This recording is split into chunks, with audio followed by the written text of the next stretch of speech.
이미 변곡점은 시작이 되었다. 그리고 이미 이제 최고점에 매도하기에는 좀 늦어버린 수도권, 인천, 경기도, 서울 이 지역들도 지금 매매 시장 분위기가 당연히 안 좋은 겁니다. 모든 지역은 아니지만 고평가된 지역은 조금 보수적인 관점에서 접근을 좀 하실 필요가 있다고 제가 말씀 좀 드릴 수 있겠고.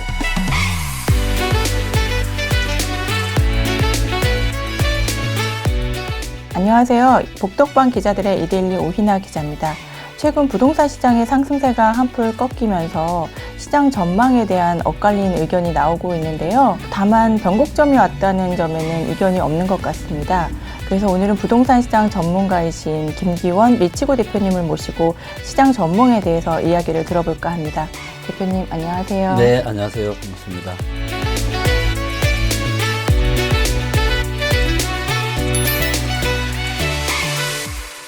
대표님, 지금 부동산 시장이 금리 네. 인상이나 대출 규제로 한풀 꺾였다는 그런 분석이 곳곳에서 나오고 있잖아요. 네. 그런데 이게 본격적인 하락장이 올 거냐, 네. 이 부분에 대해서는 의견이 참 많은데 많죠. 대표님은 좀 어떻게 보세요? 제가 이제 제 두 번째 책 2021 대전망을 이제 2020년 말에 쓰고 1월 달에 이제 책이 출간이 됐거든요. 근데 제가 그 책에서 어떤 얘기를 했냐면 2021년 하반기부터 2022년 상반기 어느 즈음에 거대한 변곡점이 올 거다라는 이야기를 했고요. 근데 10월 달에 제가 어떤 이야기를 했냐면 그 변곡점이 드디어 왔다. 라고 10월 9일에 제가 제 블로그에 제가 글을 올렸고요. 그리고 나서 시장 분위기가 급속도로 지금 매우 지금 안 좋아지고 있죠. 그래서 이미 변곡점은 시작이 되었다. 그리고 최고점에 매도하기에는 좀 늦어버린 걸수가 있죠. 그리고 가능하다라면은 모든 지역은 아니지만 고평가된 지역은 조금 보수적인 관점에서 접근을 좀 하실 필요가 있다고 제가 말씀 좀 드릴 수 있겠고, 그러면 지금 일시적 하락이냐 대세 하락이냐에 대한 이런 이견들이 굉장히 많잖아요. 여전히 상당수의 많은 전문가분들은 지금은 잠깐 쉬어가는 거지 이게 게임이 끝난 게 아니다, 더 올라갈 거다라는 말씀도 하시고 거기에 대한 나름의 근거도 저는 있다라고 판단합니다. 그리고 또한 이제는 대세 하락이 드디어 시작이 됐다라고 이야기하시는 분들도 최근에 점점 늘어나고 있고, 아마도 우리 시청자분들도 뭔가 좀 다른데 지금은 이런 굉장히 싸한 느낌이 있거든요. 거기에는 부동산 시장뿐만이 아니라 금융시장에서도 지금 미국 주식도 고점 치고 하락을 하고 있고, 한국 주식은 이미 작년 7월 초에 고점 치고 지금 계속 떨어지고 있잖아요. 부동산 시장도 금융위기 터져서 심각할 때만큼 2008년 10월, 11월, 12월 달 이때가 역사적으로 거래량이 가장 작았거든요. 근데 이때만큼 지금 거래량이 없어요. 지금 금융위기도 없는데. 그러니까 그만큼 지금 뭔가 상황이 심상치 않습니다. 그래서 굉장히 많은 분들이 지금 이게 어떻게 돼가고 있는 건가 아마 굉장히 궁금해 하실 거라고 생각을 하고 있고요. 제가 데이터에 근거해서 말씀을 좀 드려보겠습니다. 이 데이터는 전국의 부동산 시장의 흐름을 한눈에 볼 수 있는 매매 전세 수급 차트라고 하는 겁니다. 이 데이터를 보면은 전국에서 지금 팔자세가 많은지 사자세가 많은지를 한눈에 알 수가 있어요. 지금 일시적인 하락이 나타날 그런 곳들도 있고 대세 하락이 이제 시작이 될 그런 곳들도 있어요. 그래서 대한민국의 모든 지역이 대세 하락이다, 절대 이런 건 아니고요. 금융위기 때도 금융위기 터지고 나서 수도권 부동산 가격이 굉장히 많이 내려갔잖아요. 그래서 많은 분들은 사실 다른 지역은 관심이 없다 보니까 딴 데도 다 내린 줄 아시거든요. 근데 정말로 신기하게도 여러분들 금융위기 터지고 나서요, 물론 이제 지방도 잠깐 한 두세 달 잠깐 주춤을 했지만 지방은 상당수가 굉장히 많이 올랐어요. 그러니까 수도권이 대세 하락을 하는 동안 지방은 계속 올랐던 거죠. 그래서 서울 떨어지면 다 떨어지는 거 아니야? 왜? 대한민국 중심이 서울인데. 그래서 이렇게 생각하실 수 있지만 실제로 지방과 수도권의 사이클은 다 다르다. 그래서 지역마다 상승과 하락의 사이클이 다 달라요. 그래서 뭉뚱그려서 대세 하락이다 이런 말씀을 드리기는 힘들지만 지금 데이터로 봤을 때 어디가 좀 더 위험하고 어디가 좀 더 덜 위험한지를 우리가 한번 데이터로 한번 팩트 체크를 한번 해보도록 하겠고요. 이 데이터에서 왼쪽에 있느냐 오른쪽에 있느냐가 굉장히 중요해요. 이게 이제 이 X축이 0부터 200까지 있어요. 그래서 얘가 100보다 왼쪽에 있으면 팔자세가 많은 겁니다. 그리고 왼쪽에 있을수록 팔자세가 많은 거예요. 그러면 여기 지금 대한민국에서 팔자세가 가장 많은 지역은 어디예요? 세종입니다. 세종이죠. 네, 지금 세종이 대한민국에서 팔자세가 가장 많은 겁니다. 그리고 세종이 왼쪽으로 크게 움직였죠. 지난 한 주 동안 세종의 팔자세가 확 커진 겁니다. 그런 의미예요, 이 차트가. 그래서 왼쪽에 있느냐 오른쪽에 있느냐는 지금 매도세가 많냐 매수세가 많냐, 지금 매매 시장의 분위기를 한눈에 보여주는 이런 차트고요. 자, 전국에서 그러면 가장 지금 분위기 좋은 데는 어디죠? 가장 오른쪽에 있는 제주도. 제주도는 제가 실거주자분들이 이제 무조건 매수하셔라 라고 제가 얘기를 했던 지역들이고 여전히 분위기가 제일 좋아요. 하지만 그럼에도 불구하고 100보다 왼쪽에 있죠. 즉 대한민국에서 현재 매매 시장 분위기가 가장 좋은 제주도조차도 사자세보다는 팔자세가 많은 거예요. 지금 그만큼 지금 전국적으로 사자세보다는 팔자세가 굉장히 많은 겁니다. 그래서 지금 시청자분들이 굉장히 관심이 있어 하실 만한 수도권, 인천, 경기도, 서울 뭐 이런 데 다 어디에 있어요? 오른쪽보다 왼쪽에 있죠. 그래서 이 지역들도 지금 매매 시장 분위기가 당연히 안 좋은 겁니다. 자, 그래서 왼쪽에 있냐, 오른쪽에 있느냐를 보는 게 매매 시장에서 굉장히 중요하고요. 또 매매 시장과 밀접하게 연관되어 있는 게 뭐냐면 바로 전세 시장이에요. 그래서 전세 시장이 지금 분위기가 좋냐, 안 좋냐를 또 보는 게 매우 중요한데 이 전세 데이터도 마찬가지로 0부터 200까지 움직입니다. 근데 이 100의 기준이 뭐냐면 이게 100보다 높이 있으면 전세가 공급보다 수요가 많은 거예요. 자, 전세가 공급보다 수요가 많으면 전세 가격이 떨어져요, 안 떨어져요? 안 떨어지겠죠. 그죠? 근데 만약 100보다 밑에 있다? 그러면 전세가 수요보다 공급이 많으니까 전세 가격이 떨어지는 겁니다. 그래서 이 전세 수급이 위에 있냐 밑에 있느냐는 굉장히 중요해요. 그래서 이 위에 있는 지역들, 여기는 전세 가격이 상당히 탄탄하다. 그래서 매매 가격이 떨어져도 많이 떨어질 가능성이 별로 없어요. 떨어져 봐야 조금 떨어집니다. 뭐만 없으면 입주 폭탄만 없으면. 네. 그래서 이 지역들은 상대적으로 혹시라도 지금 조정이 오더라도 일시 조정이 가능한 데다. 거기가 어디다? 경북, 전북, 충남, 제주, 강원, 경남, 그리고 울산과 광주까지도 넣을 수 있고요. 그래서 이 지역들이 상대적으로 지금 상당히 좀 강한 지역들이다. 지금 실제 움직임도 그렇고 혹시라도 충격이 온다 할지라도 이 지역들은 나쁘지 않다. 그리고 이 중에서 입주 폭탄이 있는 데가 있어요, 없어요? 자, 여기 보시면 요게 이제 시도별 10년 대비 신규 입주 물량 비율이라고 하는 건데요. 이게 뭐냐면 예를 들어서 대구가 지금 제일 많은데 대구에 아파트가 100채가 들어섰다. 근데 앞으로 3년 동안 대구의 아파트가 55.5채가 들어서는 거예요. 그래서 55.5입니다. 지난 10년 동안에 아파트가 100채에서 들어섰는데 3년 동안 55.5채가 들어와요. 입주 폭탄이죠. 그러면 입주 물량이 많으니까 거기는 매매가와 전세가가 어떻게 될까요? 안 좋아지겠죠. 근데 대구 같은 경우는 지금 전세 수급도 130 미치잖아요. 좀 상대적으로 밑에 있죠. 별로 안 좋아요. 거기 입주 폭탄까지 있어. 그 다음에 인천 같은 경우도 입주 물량이 많죠.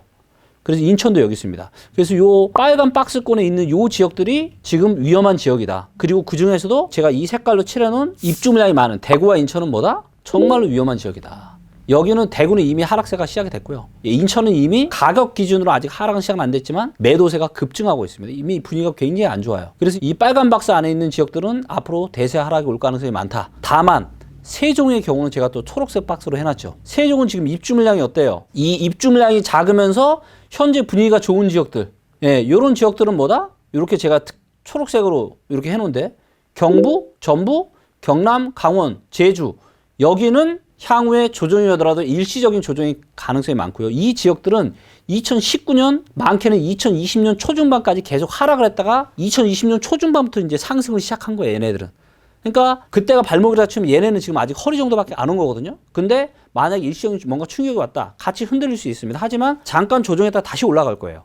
그래서 이 지역들의 지금 실거주자분들은 혹시라도 올해 하반기에서 내년 상반기 어느 즈음에 뭔가 충격파가 왔다. 무조건 실거주 하실 분들은 내 집 마련 하셔야 됩니다. 그리고 지금 당장이라도 급매물, 현재 시세보다 상당히 싼 급매물은 매수하셔도 괜찮아요. 자, 반면에 지금 분위기가 안 좋은 데가 어디냐면 세종, 대구, 인천, 부산, 경기, 대전, 서울이에요. 그런데 이 지역들 중에서도 대구와 인천은 입주 폭탄까지 있다.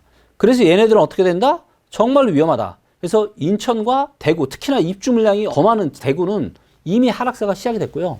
올해 중순 내년서부터는 하락세가 매우 가팔라질 겁니다. 그래서 이쪽 지역들은 정말로 전국에서 가장 위험한 지역들이니까 조심하셔야 되고요. 그리고 빨간 지역에 있지만 초록색 박스로 쳐놓은 세종은 안 좋은 지역이긴 한데 입주 물량이 보시는 것처럼 전국에서 두 번째로 작아요.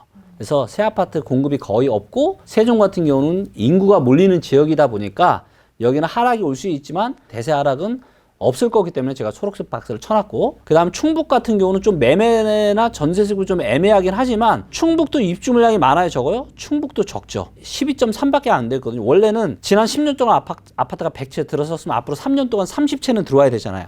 그래서 30 정도가 평균인데 충북은 12.3밖에 되지 않습니다. 그래서 충북도 입주 물량이 상당히 작은 지역이에요. 그렇기 때문에 충북에서도 줍줍하시면 됩니다. 급매물이나 올해 하반기 내년 상반기에 초급매가 나올 가능성도 있어 보이거든요. 지금 뭔가 여러 가지 금리 인상 이슈나 이런 것들이 심상치 않게 돌아가고 있어요.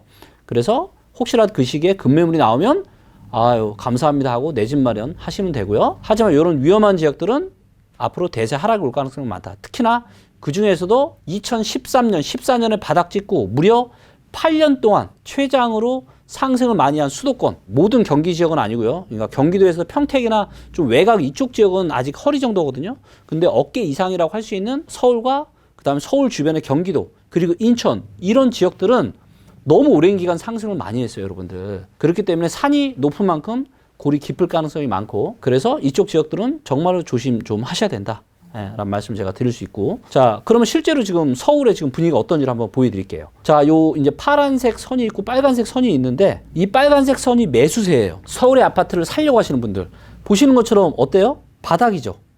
지난 2019년에 이런 현상이 일어났고 지금 몇 년 만에 처음 일어나는 바닥. 사고 싶은 사람이 없는, 부동산에 와서 저 아파트 살게요 이렇게 물어보는 사람이 없다라는 거예요, 지금. 반면에 요 파란색, 이거는 뭐냐면 아파트를 팔려고 부동산에 내놓으려고 이제 문의하시는 분들 숫자라고 보시면 되는데 어때요? 매우 높죠. 그래서 매매 수급이 뚝뚝 떨어지는 거예요. 쭉. 지금은 팔 사람은 넘쳐나는데 서울의 아파트를 사고 싶은 사람은 없다. 예. 거기다가 지금 서울에 새 아파트가 없다고 그렇게들 말씀하시면서 지금 전세가 난리 난다 하는데 실제 전세 수급이 뚝뚝 떨어지고 있습니다. 전세 가격 또한 말도 못하게 너무너무 비싸서 이거를 사람들이 감당을 할 수가 없는 거예요. 그러다 보니까 전세가 요 빨간색이 수요인데 전세 수요인데 전세 수요는 계속 떨어지고 요 파란색 전세 공급인데 전세 공급은 계속 조금씩 올라가죠. 지금 이게 명확한 팩트고 이게 현재 사실입니다, 여러분들. 그리고 이제 서울 아파트 거래량 이야기를 안 할 수가 없는데요. 가끔 하는 이야기인데 모든 투자는요. 내가 산 가격보다 더 비싸게 사줄 사람이 별로 없잖아요. 그러면 어떻게 돼요? 가격은 떨어질 수밖에 없어요. 자, 이거를 데이터로 알 수가 있습니다. 어떤 데이터로 알 수 있냐? 바로 거래량 데이터로 알 수가 있습니다. 재작년에 한참 이야기 많이 나왔던 게 뭐냐면 중순에 패닉바이, 영끌. 이게 한 작년 중순까지도 많이 나왔습니다. 2020년부터 시작해서. 근데 이런 현상이 언제 있었냐? 2006년 말에 있었어요. 저는 똑똑히 기억합니다. 2006년 말에 사람들이 아파트 못 사가지고요. 바로 얼마 전처럼 난리가 났어요. 그래서 영끌에서 산 거예요. 그러다 보니까 거래량이 어떻게 돼요? 엄청나게 치솟죠.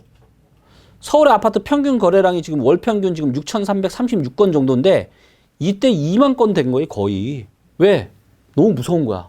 정부가 지금 대출 규제 뭐 규제하고 이랬는데도 아파트 가격이 계속 올라. 그러니까 보통 사람들은 정부가 규제하면 아파트 가격이 떨어질 줄 알고 무서워서 난 안 샀는데 아파트 가격이 계속 올라 버리는 거예요. 그럼 내 마음속에 어떤 생각이 들어요? 너무 무서운 생각이 드는 거야. 나 이러다 영원히 나 집 못 사는 거 아니야? 벼락거지 되는 나 진짜 벼락거지 되는 거 아니야? 네. 그래서 이런 정부가 규제를 하고 나서 대략 3년 정도 후에 영끌 거래량이 나타나요. 그러니까 3년 뒤면 사람 대중들이 견디지를 못하는 거야. 아니 정부가 집값을 잡겠다고 하니까 서민들은 아 이제 내려가겠다 안심했는데 계속 올라가. 그러니까 에라 있는 거 없는 거 싹 끌어다 사는 거예요. 그러면서 이런 장대 거래량을 3년 뒤에 만든단 말이에요. 근데 이로부터 1년 반, 2년 정도가 지나면 시장의 에너지가 사그라듭니다. 왜? 20대, 30대가 영끌까지 해서 아파트 샀으면은 그 다음은 누가 영끌해야 돼요? 10대, 유아들, 애기들이 영끌해서 아파트 사요?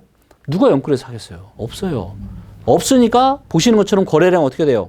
2006년 말 이후에도 거래량 확 줄었고 2008년 잠깐 쏟았지만 대체적으로 그 이후에는 계속 거래 절벽이 생겼죠. 그리고 시장이 다시 좋아지면서 14, 15년 거래량이 늘다가 15년에 본격적인 상승을 알리는 상승 신호 거래량이 터졌고요. 그리고 2020년 초중 말까지 패닉바잉 거래량이 터진 거예요. 2006년 말 이후로 지금 15년 만에 패닉바잉 거래량이 터진 거죠. 그러니까 어떻게 돼요? 안 그래도 살 사람이 있어요? 없어요? 없어. 연끌까지 해서 샀는데 여러분들 한번 상식적으로 생각을 해보세요. 누가 사줄 수 있겠어요? 그러니까 사줄 수 있는 매수 주체가 없는 상황인데 거기에 대출 규제한다 그러지, 금리 인상 된다 그러지, 거기다가 지금 대한민국 지금 가계부채 사상 최대인데 안 그래도 빚이 많고 거기다 뭐까지 있어요? 지금 물가 인상, 장바구니 물가가 장난 아니에요. 지금 뭐 10,000원 들면 살 것도 없어. 그러니까 아파트를 이제는 아예 살 수조차 없어요. 그러다 보니까 지금 거래 절벽 현상이 서울만 생기는 게 아니고 경기도도 똑같은 패턴이고요. 그 다음에 인천도 똑같은 패턴이에요. 이게 얼마나 심각하냐면 금융위기 터졌을 때 가장 심각했던 상황인 10월달, 11월달, 12월달 이때만큼 거래량이 없어요. 그 이유는 2020년 중반부터 2021년까지 나타난 이 비이상적인 상승, 엄청난 상승이 나타났거든요. 근데 이게 원래는 상승이 나타나는 건 맞았어요. 근데 이렇게까지 큰 상승은 나타났으면 안 됐습니다. 왜냐하면 첫 번째, 코로나로 인한 유동성. 코로나가 터지면서 지금 다 망하게 생겼으니까 어떻게 해요? 돈으로 그냥 쏟아 부었잖아요, 그냥. 몇십 년 동안 푼 동안 코로나 때문에 푼 돈이 더 많을 정도로 지금 엄청난 돈을 지금 전세적으로 다 쏟아 부었잖아요. 그러다 보니까 이 돈들이 다 어디로 가요? 주식시장, 코인시장, 부동산 시장으로 가면서 자산 가격을 급등시켜버리는 거죠. 그러니까 통화량이 는다는 얘기는 돈의 값어치가 떨어진다는 얘기예요. 그러니까 부동산이나 주식이나 코인 같은 경우 급등을 하죠. 거기에다가 정부가 임대차 3법을 했잖아요. 그러면서 전세 계약을 2년에서 4년으로 확 늘려버렸고, 그러니까 집주인들이 4년치를 한꺼번에 받으려고 전세가를 확 올렸고, 전세가 확 올라가니까 매매 가격이 또 붙으니까 매매 가격도 또 밀어버린 거예요. 그러면서 2020년 중순부터 2021년 중순까지 나타난 이 급등은 완전 비이성적이었다. 안 그래도 너무 고평가돼서 더 고평가 시켜버린 거죠. 그러다 보니까 이제는 뭐다? 더 이상 현실적으로 떠받쳐줄 수 있는 게 그럴 사람이 없는 거예요. 그러다 보니까 거래량이 이렇게 없는 거죠. 그래서 지금은 상당히 좀 심각한 지금 국면에 접어들고 있다라는 것들이 지금 확인이 좀 되고 있습니다. 하락 변곡점은 2021년 10월 달에 시작이 됐다라고 데이터로 판단이 됩니다. 서울의 아파트 가격은 40% 정도 가까이 떨어져야 평균 정도 된다.